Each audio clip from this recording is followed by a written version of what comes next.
안녕하세요. 콘스탄트 김의 티스와 함께 돈 버는 아카데미. 이번 시간에는요, 돈 버는 상속. 상속 재산이 무려 50억 원인데 상속세는 딸랑 1억 5천밖에 안 됩니다. 왜 그럴까요? 일반적으로 상속이 일어나면 상속세를 내야 되겠죠. 그러나 상속세를 내지 않는 면세점 상속점도 있습니다. 그것은 바로 뭐냐면요. 10억 원까지 재산을 남겨놓고 돌아가셨다. 그러면 상속세가 없다는 뜻이 되겠습니다. 이런 경우에는요, 배우자하고 직계 비속이 있었을 때 가능합니다. 따라서 배우자 공제 5억 원하고 직계 비속 일가 공제 5억 원 해서 재산이 10억 원이지만은 공제가 10억 원인 관계로 세금은 없습니다. 그런데 이제 보통 남편분이 먼저 돌아가시고 여성분만 계시는 경우가 있잖아요. 그런 여성분이 혼자 계셨을 때는 배우자 공제를 못 받겠죠. 따라서 5억 원만 배우자가 홀로 계신 어머니가 5억 원 재산만 갖고 있다. 그러면 상속세는 없다는 뜻이 되겠습니다. 왜냐하면 일가공제에 5억 원을 빼주기 때문에 그렇습니다. 그런데 아버지 상속 재산이요 무려 50억 원입니다. 이거 엄청난 금액이거든요. 그러다 보니까 이 상속세 부담이 이만저만이 아니겠죠.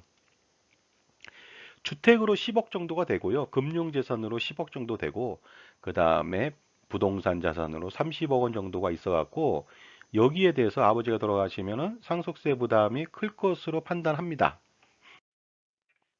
왜냐하면 상속세율 자체가 최고 50%까지 걸리니까요. 30억 원 초과분에 대해서는 어떻습니까? 상속세가 50%입니다. 그러다 보니까 상속세가 25억 원가량 나오는 거 아니냐 하면서 지레 겁을 먹는 경우가 많이 있습니다. 과연 그럴까요? 그러나 상속세 걱정은 너무 하실 필요는 없다고 볼 수가 있습니다. 50억 원 정도라면요. 왜 그럴까요? 그것은 바로 믿는 구석이 있기 때문인데요. 믿는 구석이 뭘까요? 바로 상속공제라는 것이 되겠습니다. 상속공제를 최대한 활용한다면 상속세를 최소화시키거나 아예 없앨 수도 있습니다. 공제는 어떤 것이 있을까요? 당연히 배우자가 있었을 때 배우자 상속공제를 해줍니다. 그리고요, 직계 비속이 있다. 그러면 일괄공제를 해줍니다. 또한 그 피상속인 돌아가신 분이잖아요. 그분하고 같이 같은 주택에서 10년 이상 거주를 했다. 그러면은 나중에 동거주택 상속공제를 받을 수가 있습니다. 그리고요, 금융재산에 돈을 예치했다. 그러면은 마찬가지로 금융재산 공제도 받을 수 있습니다. 그리고요, 작지만 장례비 공제도 받을 수가 있습니다. 상속인으로 그 배우자가 아들만 딸랑했습니다. 근데 이런 가정이 많이 있거든요. 왜냐하면 어떻습니까? 그 요새 합계 출산율이 0.83명밖에 안 된다고 하지 않습니까? 합계 출산율 자체가 15세부터 49세 여자가 평생 낳는 자녀의 숫자입니다. 0.84다 보니까 한 가정당 한 명 정도 내외의 자녀밖에 없습니다. 따라서 배우자하고 아들 또는 딸만 있는 가정이 많겠죠. 그래서 상속인으로 배우자와 아들로 한번 예를 들어 보겠습니다. 상속공제 한번 판단해 보죠. 첫 번째는요, 배우자 상속공제입니다. 그 배우자하고 아들만 있으니까요. 배우자는 상속 지분이 60%고요. 그 다음에 아들은 40%입니다. 따라서 그 아버지 그 상속재산 50억 중에 60%면 얼마입니까? 30억 원이 되겠죠. 그래서 배우자 공제는 30억 원까지 받을 수가 있습니다. 따라서 50억 원 중에 30억 원을 뺄 수가 있다는 거죠. 그리고요, 자녀가 있지 않습니까? 아들. 그래서 일괄공제 5억 원을 또 뺄 수가 있습니다. 그리고요, 주택이 하나인데 자녀랑 같이 살았다고 가정해 볼게요. 10년 동안. 그렇다면 동거주택 상속공제를요, 그 6억 원까지 100%를 빼줍니다.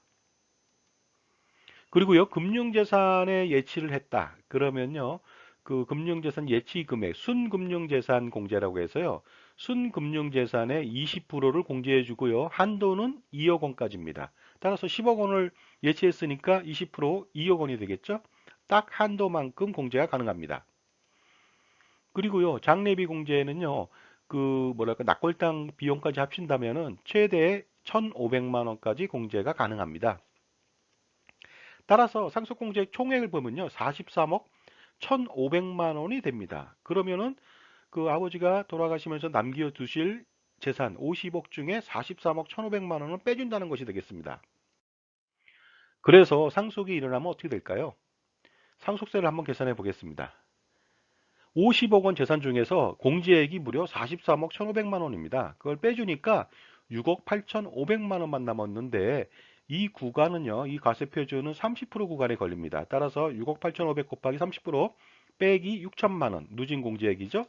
그렇게 된다면 1억 4,550만 원이라고 하는 그 상속세가 나옵니다. 그리고 이것을요, 상속세 납부 기간, 상속이 개시된 달 빼고 6개월 안에 그 납부를 하게 된다면 3%를 공제해 주거든요. 따라서 최종적으로 납부할 수 있는 금액은 1억 4,114만 원 정도만 됩니다. 50억 원의 상속재산을 남겨두셨는데 상속세는 겨우 1억 4,114만 원밖에 안 되니까 굉장히 행복하죠. 따라서 그 1억 4천만 원 정도의 상속세를요, 이분은 그 현금을 낼 수도 있지만 만약에 현명하신 분이라면은요, 그 배우자 어머니가 남편을 위해서 종신보험 1억 5천을 가입하면은 나중에 남편이 돌아가셨을 때 1억 5천을 받을 수 있어요, 보험사로부터. 그러면 그거 가지고서 1억 4천 114만 원이라고 하는 그 상속세를 납부하면 상속세는 완벽하게 해결할 수가 있습니다. 그리고 또 하나는 또 뭐냐면요, 종신보험을 만약에 1억 5천이 아니라 10억 원 정도를 가입했다. 그러면요, 1억 5천 내외의 그 상속세를 내고 나머지 한 8억 5천 이상 되는 금액은요, 나중에 유가족이나 상속인들이 사업을 하거나 자기 성취를 위하거나 생활 안정을 위해서 필요한 자금으로 활용할 수가 있으니까 아주 효과적인 방법이 될 수가 있습니다. 자, 지금까지요, 상속재산 50억 원이 있어도 상속세 걱정이 별로 없는 사례를 알아봤습니다. 감사합니다.